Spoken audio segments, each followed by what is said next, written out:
औज़ु बिल्लाहि मिनश शैतानिर रजीम। बिस्मिल्लाहिर रहमानिर रहीम। या अय्युहल्लज़ीना आमनू ला तत्तखिज़ुल यहूदा वन नसारा औलिया बादुहुम औलियाउ बाद वमन यतवल्लहुम मिनकुम फ़इन्नहु मिनहुम इन्नल्लाहा ला यहदिल कौमज़ ज़ालिमीन। सदक़ल्लाहुल अज़ीम व सदक़ रसूलुहुन नबियुल करीम। इन्नल्लाहा व मलाइकतहु युसल्लूना अलन नबी या अय्युहल्लज़ीना आमनू सल्लू अलैहि व सल्लिमू तस्लीमा। अल्लाहुम्मा सल्लि अला सय्यिदिना व मौलाना मुहम्मदिन मादिनिल जूद वल करम व आलिहि व बारिक व सल्लिम। हम्द व सलात के बाद सूरतुल माइदा छठा पारा है, आयत नंबर 51। अल्लाह तबारक व तआला ने इरशाद फरमाया, या अय्युहल्लज़ीना आमनू ला तत्तखिज़ुल यहूदा वन नसारा औलिया। ए ईमान वालो, यहूदियों और ईसाइयों को दोस्त न बनाओ। ये मज़मून कुरान पाक की बहुत सारी आयात में। इस आयत का अंदाज ज़रा थोड़ा निराला है। उन्हें दोस्त ना बनाओ, क्यों? इसलिए कि बादुहुम औलियाउ बाद, वो आपस में एक दूसरे के दोस्त हैं। तुम्हारे दोस्त वो आपस में एक दूसरे के दोस्त। कुरान पाक हमारे जहनों पर बड़ी ठंडी, बड़ी खूबसूरत दस्तक देता है।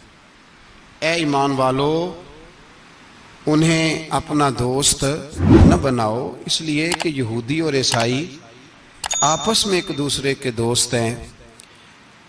इतना भी काफ़ी था, लेकिन अल्लाह तबारक व तआला ने मेयार ही बदल दिया और इतना बड़ा हुक्म इरशाद फरमाया। इस आया मुकद्दसा ने हर चीज़ को अपने दामन में समेट के रख दिया। यहूदी और ईसाई को अपना दोस्त ना बनाओ, इसलिए कि वो आपस में एक दूसरे के दोस्त हैं। तो बात इतनी भी काफ़ी थी, लेकिन फरमाया अल्लाह ताला ने, वमन यतवल्लहुम मिनकुम, जो तुम में से उन्हें अपना दोस्त बनाएगा। तुम्हें मना कर दिया है, हमने रोक दिया है कि दोस्त बनाना। और अगर वमन यतवल्लहुम मिनकुम, जो तुम में से, वमन यतवल्लहुम मिनकुम, जो भी तुम में से उन्हें अपना दोस्त बनाएगा, फ़इन्नहु मिनहुम, तो वो उन्हीं में से है। तुम्हें बता दिया है कि दोस्त यहूदी और ईसाई को कभी दोस्त बनाना, और अगर बनाओगे तो फिर तुम। और फिर जो कुरान मजीद ने बात इस आया मुकद्दसा को जो ख़त्म फरमाया, तो फरमाया इन्नल्लाहा ला यहदिल कौमज़ ज़ालिमीन, बेशक अल्लाह जालिमों की कौम को हिदायत नहीं देता। जुल्म करने वालों के नसीब में हिदायत नहीं होती। वो जुल्म करते रहते हैं और उन्हें समझाया जाए तो मानते भी नहीं, इसलिए कि हिदायत उनका नसीब नहीं होती। मेरे भाई, दुनिया में बदनसीब है वो शख्स जो गलती करता है और फिर मानता भी नहीं। और दुनिया में कम ज़र्फ हैं वो लोग, कम ज़र्फ, जो अपने जालिम होने के बावजूद जुल्म पर वजाहतें पेश करते हैं, अपनी गलतियों का एतराफ़ करने की बजाय उन पर दलीलें देते हैं। छोटे ज़रफ़ के लोग। अल्लाह तबारक व तआला ने फरमाया, यहूदी और ईसाई को कभी दोस्त ना बनाना। मेरे भाइयों, मेरे बुजुर्गों, मेरे दोस्तों, हमारा दीन तासुब से पाक है, लेकिन तसल्लुब का हामी है। तासुब का मतलब ये होता है कि कहना मार दो दूसरे को, बर्दाश्त ही ना करो। और तसल्लुब का मतलब ये होता है कि अपने दीन में पुख्ता हो जाओ, अपने दीन में पक्के हो जाओ। अब हम ना हर रोज नमाज की नियत बांधते हैं, अल्लाहु अकबर, सूरत फातिहा पढ़ते हैं, इहदिनस सिरातल मुस्तकीम सिरातल लज़ीना अनअमत अलैहिम। इतनी भी बात बड़ी थी, काफी थी। ऐ अल्लाह, हमें सिराते मुस्तकीम पे चला और उन लोगों के रस्तों पे चलाना जिन पर तूने इनाम किया। बड़ी बात थी, मुस्बत बात हो गई, मनफी बात की जरूरत न थी। लेकिन अल्लाह तबारक व तआला ने फरमाया कि जहां तुम मुझसे ये दुआ मांगो ना कि सिरात अल्लज़ीना अनअमता अलैहिम, या अल्लाह उन लोगों के रस्तों पे चला जिन पर तूने इनाम किया, अंबिया, सुलहा, अतकिया, सूफिया, औलिया, जहां ये दुआ मांगनी है ना, साथ एक और बात भी तुमने करनी है। वो क्या है? गैरुल मगदूबी अलैहिम वलद्दालिन, ऐ अल्लाह उनसे हमें बचा जिन पर तेरा गजब हुआ, उनके रास्ते पे न चलाना जिन पे तेरा गजब हुआ और जो गुमराह हो गए। अब दो बातें समझ में आई कि मोमिन को अपने अकीदे से प्यार करना है और काफिर के अकीदे से इजहारे बेजारी करना है, उनके नजरिए से, उनके अकीदे से नफरत करनी है। काफिर के अकीदे और नजरिए से, इसका क्या मतलब है? तसल्लुब का मतलब होता है अपने दीन में पक्का होना। दो तीन जुमलों में बात समझाता हूं, अगर आपकी समझ में आई तो बड़ा बेहतर होगा। दो तीन जुमलों में, तसल्लुब पक्का होना, इसका क्या मतलब है? इसका मतलब यह है कि अपनी आंखों पर जो तुमने ऐनक लगानी है वो दीन की ऐनक लगानी है। जो चीज भी देखनी है वो दीन की आंख से देखनी है।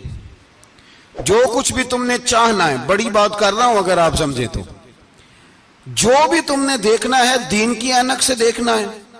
जो तुमने चाहना है वो दीन के दिल के साथ चाहना है, और जो तुमने सोचना है वो दीन के दिमाग के साथ सोचना है। उसका तर्जुमा इकबाल ने किया, कहने लगे कौम मजहब से है, मजहब जो नहीं। कौम किससे है? कौम मजहब से है, मजहब जो नहीं। और फाजिल बरेलवी कहते हैं दहन में जुबान तुम्हारे लिए और बदन में है जान तुम्हारे लिए। हम आए यहां तुम्हारे लिए तो उठे भी वहां तुम्हारे लिए। अपनी हर चीज, हर नुक्ता नजर में पहले दीन, उसके बाद कोई और। काफिर के अकीदे से हमारे जमाने में ना फलसफी, मंतकी, अदीब, शायर, मलंग, तलंग, ये बड़ी जमातें, खिचड़ी है, खिचड़ी। अब वो खिचड़ी एक नया दर्श देती है। वो खिचड़ी ये कहती है कि ये सारे अल्लाह को पुकारते हैं, सारे उसी के नाम हैं। ये सारे, हमारे साबिक वजीर आजम ने भी कहा था, एक नौजवान की आदत दी है घसी पिटी जमात ने, वो भी यही कहते हैं। होली पे भी चले जाओ, दिवाली पे भी चले जाओ, हिंदुओं के मंदिर में भी चले जाओ, वो कहते हैं सारे उसी के नाम है। जो बुत को पुकार रहा है वो भी उसी को ही पुकार रहा है, माअज़ल्लाह। जो राम राम कह रहा है वो भी बात असल वही है। वो बेवकूफ हो। अगर बुत को पुकारने वाला भी किसी न किसी रंग में अल्लाह को ही पुकार रहा था, माअज़ल्लाह, तो फिर नबी पाक सल्लल्लाहु अलैहि वसल्लम को क्या जरूरत थी बुतों का मुकाबला करने की? तुमने तो सारा दीन ही मशकूक कर दिया, हर शय मशकूक हो गई। जो बुतों को पुकार रहा है वो भी उसी को पुकार रहा है, जो राम कह रहा है वो भी उसी को कह रहा है, जो पत्थर पूज रहा है वो भी। क्या तमाशा लगाया हुआ है। अल्लाह तबारक व तआला तो इतना गयूर है, वो कहता है इन्नल्लाह ला यगफिरु अन युशरका बिही व यगफिरु मा दून ज़ालिका लिमन यशा। मैं हर चीज बख्श दूंगा, मेरे साथ किसी को शरीक ना बनाना, मैं उसकी माफी नहीं दूंगा। अल्लाह के प्यारे पैगंबर हजरत उज़ैर, जनाब ईसा अलैहिमुस्सलाम को जब लोगों ने माज़ अल्लाह खुदा का बेटा कहा, तो रब तबारक व तआला ने कुरान पाक की आयतें नाज़िल फरमाई, फरमाया ये झूठ बोलते हैं, ये जुल्म करते हैं अपनी जानों पर। ओ भाई, ये खिचड़ी जो पका रहे हैं ना मलंग लोग, अदीब लोग, सारे उसी के नाम है। उसका एक ही नाम है, ला इलाहा इल्लल्लाह, ला इलाहा इल्लल्लाह, ला इलाहा इल्लल्लाह। उसके सिवा कोई भी माबूद हो ही नहीं सकता, सवाल ही नहीं। ओ खुदा के बंदे, ये फलसफा, और फिर हम सियाने बने। हमारे दिलों में रहमत बड़ी है, नरमी बड़ी है काफिर के हक में, मुशरिक के हक में, सारे जी उसी को पुकारते हैं। तू ज्यादा मेहरबानी करने वाला है या नबी पाक ज्यादा रहमत लिल आलमीन है? हुजूर ने तो फरमाया बुत के पुजारी से जिहाद होगा तलवार के साथ। पंडित और जोगी काटे जाएंगे तलवार के साथ। जो अल्लाह तबारक व तआला की तौहीद में किसी को शरीक करेगा, मुसलमान उसके खिलाफ उठेंगे। तू कह रहा सारे ही एक है। तसल्लब नहीं, दीन की पुख्तगी नहीं। हमारे यहां लोग मसला पूछते हैं, पाकिस्तान में जो ईसाई रहते हैं ना वो गरीब हैं, पाकिस्तान में जो ईसाई रहते हैं ना वो, और जो अमेरिका में रहते हैं। पाकिस्तान के अंदर जो लोग हैं ना वो मसला पूछते हैं, कहते हैं जी ईसाइयों के साथ खाना पीना जायज है। मैंने कहा अमेरिका में जब रहते हो तब क्यों नहीं पूछते? यहां तुम मसला पूछते हो, पूछते हैं ना लोग, ईसाइयों के साथ खाना पीना जायज है कि न जायज, और वहां जब तुम्हें जरूरत होती है पासपोर्ट की तो ईसाई बीबी से निकाह कर लेते हो। और पूछो ना अपने मुल्क के सियासतदानों से, पूछो इनसे कि तुम्हारे बच्चे जो जाके वहां रोटियां खाते हैं तो कौन से होटल हैं जहां बिल्कुल जायज तुम्हारे लिए अलहदा से पकता है? वो जो तुमने वहां रिश्तेदारियां की हुई हैं, तुम्हारे बच्चे वहां रह रहे हैं तो वहां मसले नहीं याद। अगर एक गरीब नाली साफ करने वाला ईसाई आए तो उसके बारे में फतवा है कि इसके साथ रोटी नहीं खानी, और ट्रंप आ जाए तो फिर कोई मौलवी मसला नहीं पूछता कि इसके साथ खाना जायज है कि नाजायज है। हमारा वो जो कुफर के मामले में इजहार बेजारी था, नफरत काफर के अकीदे से, हम कभी नहीं कहते कि ईसाइयों के मंदिरों को आग लगा दो। कभी जुलूस लेके गए हैं कि मंदिर गिराना है? बोले उनका गिरजा कभी गिराया है? हिंदू का मंदिर, मरज़ई की इबादत गाह, अकलियत करार दे दिया, ठीक है जहां ईसाई अलहदा से अपना काम कर रहे हैं तुम भी करो। लेकिन हम उनके अकीदे के कभी भी हामी नहीं हो सकते। अगर कहें कि ईसाई भी सही कह रहा है, हजरत मरियम को अल्लाह की बीवी कह रहा है, जनाब ईसा को अल्लाह का बेटा कह रहा है, और तू कहे सारे उसी के नाम है, तो ये बात तेरी दुरुस्त इसलिए कि हम तो रोज कहते हैं कुल हुवल्लाहु अहद अल्लाहुस समद लम यलिद व लम यूलद, न किसी का बाप है न किसी का बेटा है, वलम यकुल लहू कुफुवन अहद, उसका तो कोई हमसारी नहीं, उस जैसा दूसरा कोई है ही नहीं। तो भाई जिस अकीदे का तो ऐलान कर रहा है, जो आदमी तेरे अकीदे के खिलाफ चल रहा है, उसको तूने सही कैसे कह दिया? ये कैसे हो? तो मेरे भाई इस्लाम ये कहता है कि असास, बुनियाद, नजरिया, तो अपने नजरिए पे नाज करेगा, दूसरे के नजरिए से इजहार बेजारी करेगा। और भाई जागो और बस कर दो, जाग जाओ। असास, बुनियाद, नजरिया असल है, और असल पर समझौता हो सकता हो ही नहीं सकता। बुखारी शरीफ में एक हदीस है, बात मजबूत करने के लिए अर्ज करता हूं। हजरत याहया एक ताबी बुजुर्ग है, वो कहते हैं हजरत अब्दुल्ला इब्न उमर रदी अल्लाह ताला अन्हु मेरे पास आए तो मैंने उनसे कहा हुजूर हमारे मोहल्ले में एक जमात रहती है मुसलमानों की, वो नमाजें भी पढ़ते हैं, रोजे भी रखते हैं, ज़कात भी देते हैं, हज भी करते हैं, बस तकदीर को नहीं मानते। सिर्फ एक चीज के इनकारी है, तकदीर के। तो क्या हुक्म है? तो आप फरमाने लगे उनसे कह दो कि हमारा तुम्हारा कोई ताल्लुक नहीं, उनसे कह दो हमारा तुम्हारा कोई रिश्ता नहीं, हमारा तुम्हारा कोई किसी किस्म का राबता।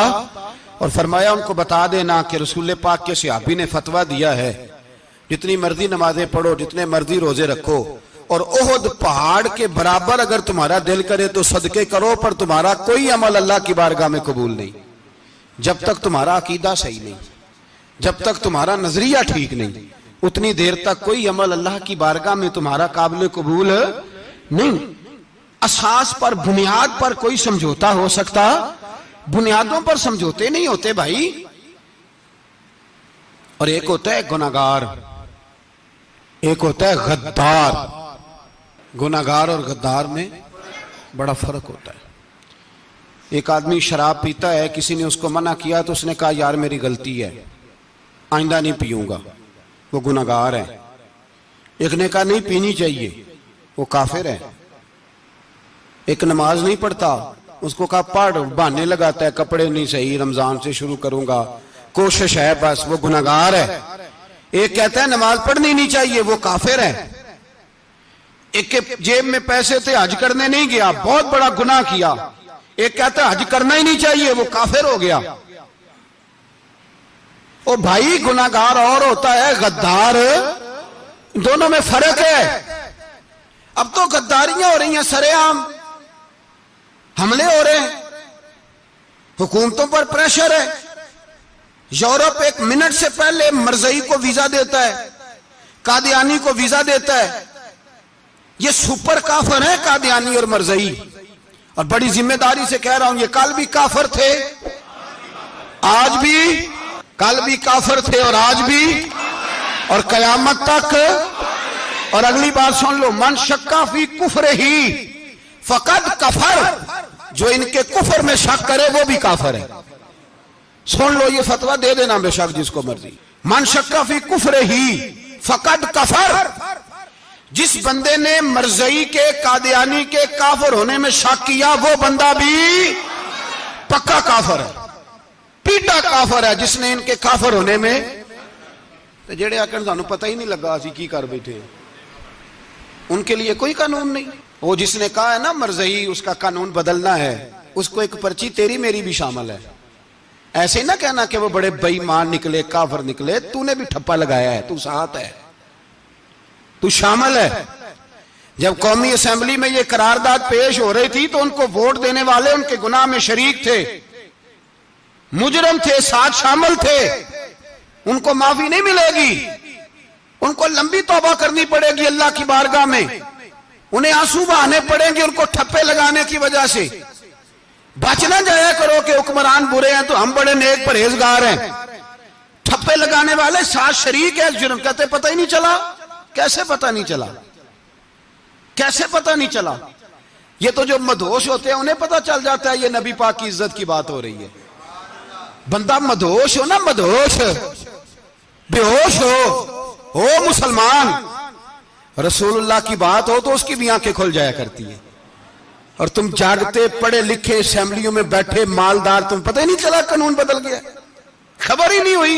ये धोखा किसी और को देना, हम तुम्हारे इन धोखों में आने वाले, किसी और को सुनाना कहानियां, हमें नहीं समझ आती तुम्हारी कहानियां। कहते गलती हो गई, भूल गए। और वजीर आला साहब कहते हैं उसको निकाल देना चाहिए। किसने निकालना है ना तमाशा? कहते उसको निकाल देना चाहिए जिसने इस कानून में, तो किसने निकालना है? हुकूमत तो आपकी है, तो कौन निकालेगा? शर्म करो, मर जाओ डूब के। ये तुम्हारा तरीका है? जुर्म करते हो और जुर्म करके कहते हो नहीं नहीं निकाल देना। कौन निकालेगा? निकालो, पता चले तुम्हारा।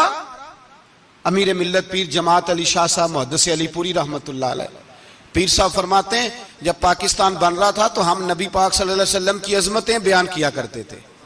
हम कहते थे लोगों पाकिस्तान बनेगा तो उसमें नबी पाक का निजाम आएगा, गरीब अमीर का फर्क मिट जाएगा, उसमें कोई बरादरी नहीं होगी, एक बरादरी होगी जिसका नाम मुसलमान होगा। उसमें छोटा बड़ा अमीर गरीब एक ही सफ में खड़े हो गए, महमूद व अयाज, ना कोई बंदा रहा ना कोई बंदा नवाज। ये पाकिस्तान होगा। और कहते हैं हिंदू पंडित तकरीरें करते थे, ओ वहां नबी पाक का निजाम नाफज होगा, माज़अल्लाह हाथ कटेंगे, गर्दनें कटेंगी, बड़ा वो माज़अल्लाह मुखालफत करते थे। वो क्या पता था कि बाद में यहां भी सारे वही तमाशे होंगे जो वो कह रहे हैं। तो पीर साहब कहते हैं कि जगह हिंदुओं का जलसा था, हिंदुओं का पंडित तकरीर कर रहा था, वहां सारे हिंदू बैठे थे, तो उस पंडित ने ना तकरीर करते करते नबी पाक की शान में कोई बेअदबी कर दी माज़अल्लाह। क्योंकि सारे हिंदू थे, कोई मुसलमान नहीं था। एक मलंग बैठा था दूर, उसने दौरी डंडा पकड़ा हुआ था और कोई अपनी मौज का काम कर रहा था। आपको पता है उनके पास जो डंडा होता है बड़ा रंगीन होता है, को स्पेशल बनाया होता है उन्होंने। तो बैठा था मलंग। मैंने कहा बेहोश भी हो ना, जो बेहोश हो मुसलमान, रसूलुल्लाह का नाम आए तो उसकी भी आंखें खुल जाया करती है। तेरी बंद की बंदी रह गई है, कैसे हो गया? हाथ में डंडा था और वो अपने काम लगा हुआ था। जब उसके कानों में स्पीकर की आवाज आई ना कि नबी पाक के बारे में बात की है, तो डंडा उठाया, पीछे से स्टेज पे चढ़ गया। और हिंदुओं ने समझा मलंग आदमी है, इसने क्या करना है। आया पंडित के पास और वो कहता है मैंने 3 डंडे इतनी जोर से मारे कि चौथे की जरूरत ही ना पड़ी। इतनी जोर से 3 डंडे सर पे मारे कि चौथे की जरूरत है उसकी फिर आवाज ही निकली, मर गया वो। मुझे पकड़ा, जेल में फेंक दिया। अमीर मिल्लत पीर जमात अली शाह साहब कहते हैं मैं अमृतसर की जेल में मिलने गया और मैंने उसके सामने खड़े होके कहा, मैंने कहा बेलिया, ना तू नमाज पढ़े, ना तू रोजा रखे, ना तू मस्जिद आए, ना तू कोई और काम करे, और इतना बड़ा तूने काम किया, गुस्ताख मार दिया।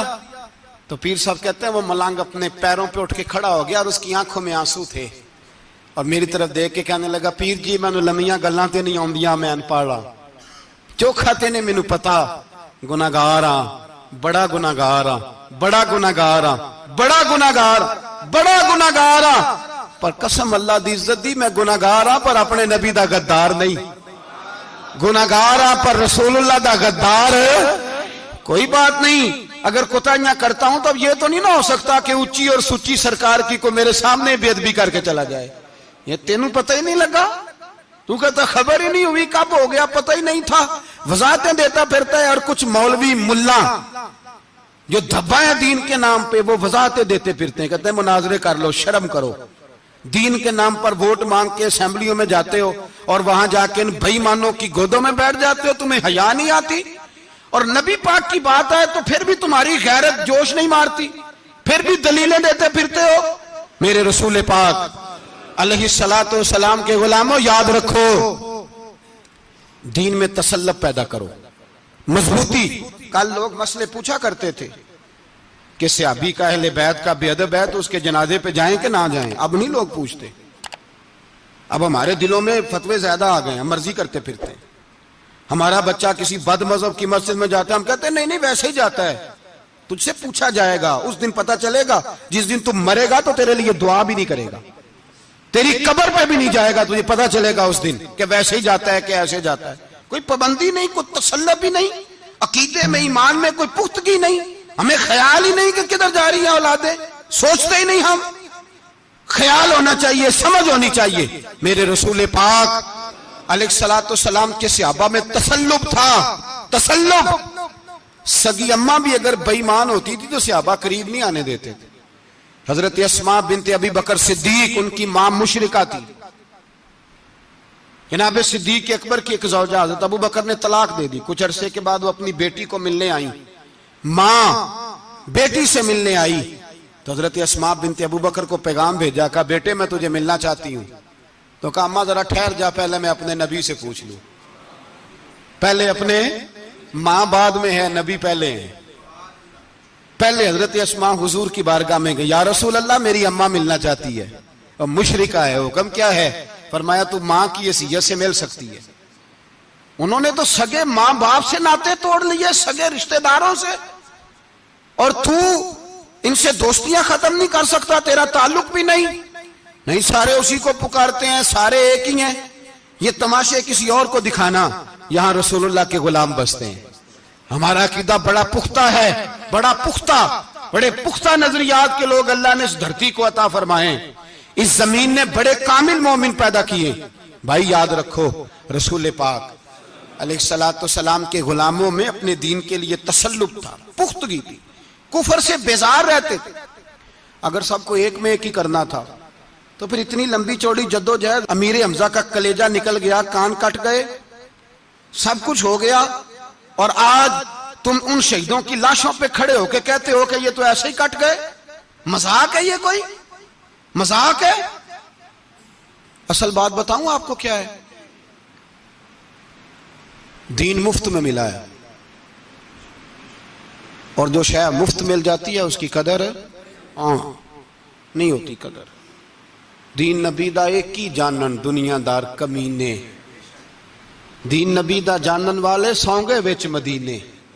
तुझे क्या पता, तुझे क्या खबर इस दीन की? तुझे खबर ही नहीं मेरे रसूल पाक का पसीना कितना बहा है। कभी तेरा फेरा लगे तो ओहद के पहाड़ से जाके पूछना नबी पाक का खून कितना बहा है। कभी टाइम मिले ना मुल्क शाम जा और हजरत बिलाल की कब्र पे खड़े होके पूछ दीन कितना कीमती है। और फिर उससे ज्यादा बात पूछनी हो ना कभी तो मदाइन जा, हजरत सलमान फारसी के मजार के पास उनसे पूछ दीन की कीमत कितनी है। वो तुझे बताएंगे कि कई 100 साल लग गए नबी पाक के कदमों में पहुंचने तक। 100 साल, कई 100 साल। और अगर फिर भी तुझे तसल्ली ना हो तो जन्नतुल बकी में जा और सैयदा तैयबा ताहिरा हजरत फातिमा ज़हरा से पूछ, उनसे पूछ बीबी इस दीन की कदर क्या है। वो तुझे बताएंगी कि जब दीन के चेहरे पे सुर्ख रंग भरना था तो मैंने हुसैन का खून दे के भरा है। वो तुझे बताएंगी कि इस दीन को जब पेंट करना था तो मैंने जनाब अली असगर के बाजुओं के साथ मुसव्वरी की है। इसको आसान समझ रखा है लोगों ने, आसान समझ रखा है। कहा तुम कट गए और आज उठने वाला सूफी और दरवेश कहता है सारे एक ही हैं, सारे उसी को मानते हैं। जिस सियासतदान का दिल करता है वो जाके मंदिरों में पूजा कर आता है, जिसका दिल करता है वो जाके हिंदुओं की होली और दिवाली में शरीक हो जाता है। सब एक ही हैं। अगर एक ही थे तो हुसैन का अली असगर क्यों शहीद हुआ? अगर सब एक ही थे तो जनाबे अली अकबर क्यों शहीद हुए? सारे एक ही थे तो फिर ठीक है, मस्त रहना चाहिए था। ये मजाक है इतनी कुर्बानियां, शर्म ही नहीं आती बात करते हुए। जागो और अपने दीन को समझो। मेरे रसूल पाक अलैहिस्सलातु सलाम ने जो दीन दिया इसमें तसल्लुब है, तसल्लुब, कुफर से बेजारी। कितनी बेजारी? हजरत उम्मे हबीबा रदी अल्लाह ताला उम्मुल मोमिनीन है, ये हमारी अम्मा है। उम्मे, माओ के नाम तो बच्चों को आने चाहिए ना। ये मोमिनों की माँ है, अबू सुफियान की बेटी हैं। हजरत अबू सुफियान रदी अल्लाह ताला अन्हु की बेटी, नबी पाक की ज़ौजा हैं। जनाब अमीर माविया रदी अल्लाह ताला अन्हु की सगी बहन हुजूर की ज़ौजा थी। बहुत बड़े अमीर बाप की बेटी थी। मदीने जब आई तो नबी पाक के घर में गुर्बत देखी, आजमाइश देखी, कई कई दिनों के फकरे इख्तियारी के जलवे देखे। अबू सुफियान एक मुज़ाकरात के सिलसिले में मदीने आए और कहते हैं मैंने सोचा सीधा अपनी बेटी के घर जाता हूं। तो कहते हैं मैं हजरत उम्मे हबीबा के सहन में दाखिल हुआ तो चारपाई पे बिस्तर बिछा हुआ था और उम्मे हबीबा एक साइड पे बैठकर तो सुई धागे के साथ कोई काम कर रही थी। अबू सुफियान कहते हैं मेरी बेटी की नजर पड़ी तो उम्मे हबीबा जल्दी से उठी, उठ के बिस्तर जो चारपाई पे बिछा हुआ था वो बिस्तर उठाया, लपेटा, अंदर ले गई। बाद में बाहर आई तो मैंने बेटी के सर पे हाथ रखा। मैंने कहा बेटी मैं समझ गया हूं, बिस्तर पे मेरी नजर पड़ी है, लगता है कई साल पुराना है, पेबंद भी लगे हुए हैं, तो इसलिए अंदर रखा ही है कि पुराने बिस्तर पे बाप को बिठाऊंगी, इसलिए रखा ही है। तो बेटी अमीर घर से आए तो गरीब घर में उसकी शिकायतें खत्म नहीं होती, पर दीन के साथ तसल्लुब उम्मुल मोमिनीन का, पुख्तगी और कुफर से बेजारी। कहने लगी अब्बा जी अभी आप काफिर है ना, तो आपकी सोच अभी बदली नहीं। मैं इसलिए नहीं बिस्तर अंदर रख के आई कि आपके काबिल नहीं था, मैं तो इसलिए रखा यूं कि वो मेरे नबी का पाक बिस्तर है और आप नापाक हैं। वो पाक बिस्तर है। इन्नमल मुशरिकून नजस, मुशरिक नापाक होता है, बाप होना अलग बात है, लेकिन मेरे दिल में बाप की कदर बाद में है मेरे दिल में, और रसूलुल्लाह के बिस्तर की कदर पहले है। रसूलुल्लाह की नहीं, रसूलुल्लाह के बिस्तर की कदर है कि बाप बैठ ना जाए। इतनी नफरत मुशरिक से, इतना इजहार, वो बाप भी हो तो इतनी नफरत। लोगों ने पेचे डाले हुए हैं प्यार के, मोहब्बत की पिंगे चढ़ा रहे हैं और सारे ये कहेंगे सब सही है। और हमारे दिलों में नरमी, हमारा अपना जवान बाहर जाता है, वो ये नहीं देखता कि मैं जिससे शादी करने लगा हूं नेशनैलिटी ज्यादा जरूरी है कि ईमान, पैसे ज्यादा जरूरी के ईमान, दीन ज्यादा जरूरी के दौलत। अजीब तमाशा है, बेचते फिरते हैं, फार सेल कर दिया मजहब को, तसल्लुब ही नहीं, कोई ख्याल ही नहीं, तवज्जो ही नहीं हमारी। मेरे रसूल पाक अलैहिस्सलातु सलाम के सहाबा यूं चट्टान थे दीन के मामले में, अपना प्यारा भी सामने आता था तो काफिर समझ के कत्ल कर देते, इसलिए कि वो समझते थे कौम मजहब से है, मजहब जो नहीं तुम भी नहीं। अगर दीन नहीं रहेगा तो कोई शय बाकी नहीं रहे, याद रखना। अगर दीन नहीं रहेगा, मेरे हबीब पाक अलैहिस्सलातु सलाम के गुलामों का ये हाल था। ओहद के अंदर अफवाह फैल गई कि हुजूर शहीद हो गए।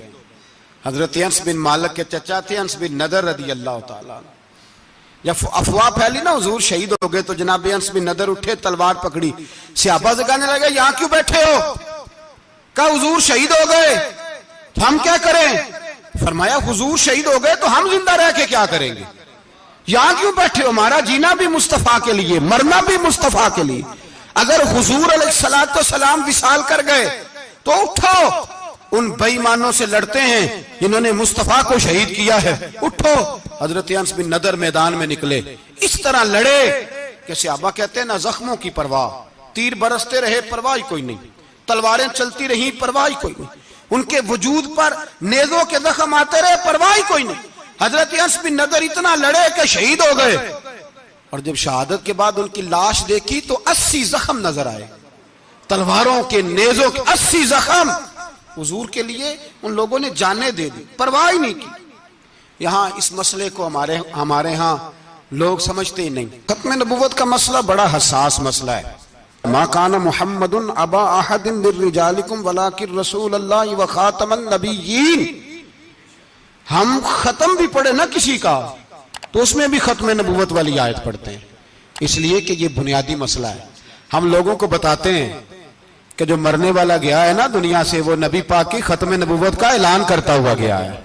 हम लोगों को ये बात बतलाते हैं, मेरे हबीब पाक अलैहिस्सलाम की 150 के करीब हदीसें हैं कि मैं आखिरी नबी हूं, मेरे बाद कोई नबी नहीं है। 150 के करीब हदीसों में हुजूर ने इरशाद फरमाया, जगह जगह महबूब पाक ने वजाहत फरमाई कि मैं आखिरी नबी हूं, मेरे बाद कोई नबी हो सकता, वजाहत। और हमारे उलमा ने लिखा है, जो दावा करे कि मैं नबी हूं और जिस बंदे ने उससे ये कहा कि चल कोई दलील दिखा, वो भी काफिर हो गया, वो भी काफिर। क्यों तूने ये सवाल किया? ये हसास नौइयत का मसला है।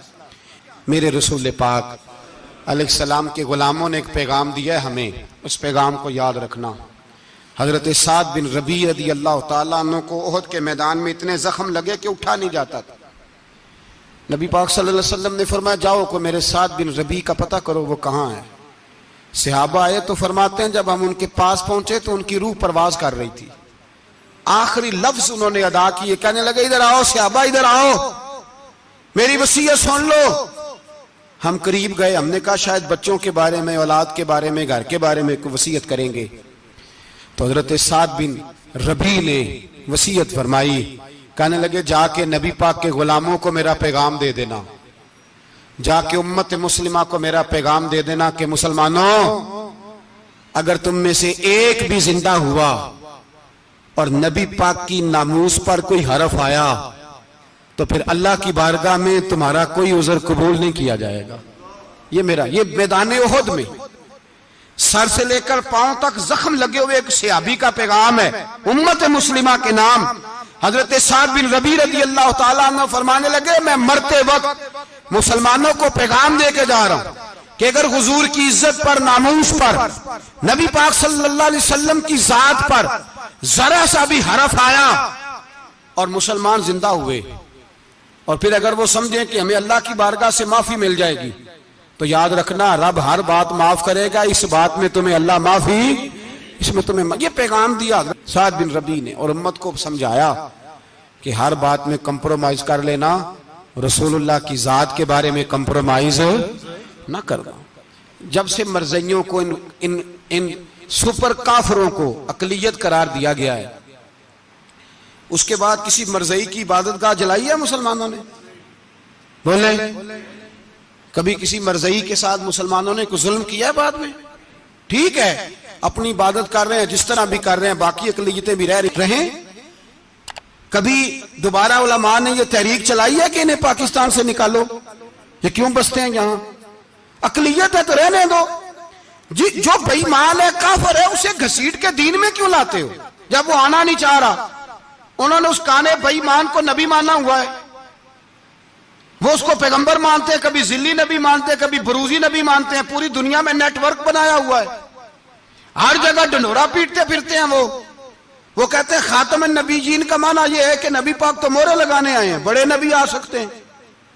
उनका अकीदा यह है कि मिर्जा मुस्तकिल नबी नहीं था, वो हुजूर का साया बन के आया था। वो माज़अल्लाह जिस नबी का अल्लाह पाक ने ज़ाहिरी हयात में साया नहीं बनाया, ये काना साया बनेगा नबी पाक का? उस बेईमान को वो अपना पेशवा मानते हैं। चलो छोड़ो, जो काफिर को अपना पेशवा माने वो बंदा सही होता है? चलो नबी नाम भी माने, पेशवा माने, वो सही होता है?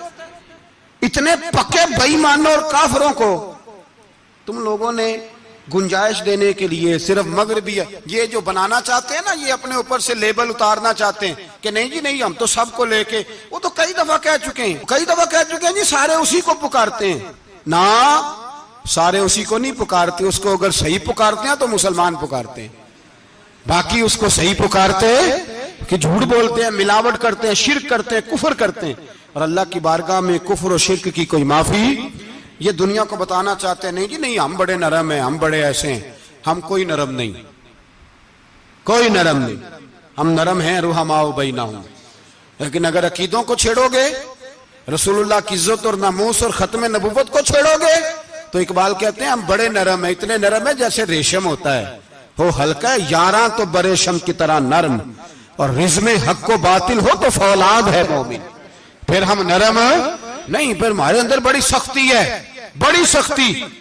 हजरत अबू बकर सिद्दीक सबसे ज्यादा नरम थे, पर खत्म नबुव्वत का मामला आया तो सबसे ज्यादा सख्त हजरत अबू बकर सिद्दीक साबित हुए, सबसे ज्यादा। हम बड़े सख्त हैं, बड़े सख्त।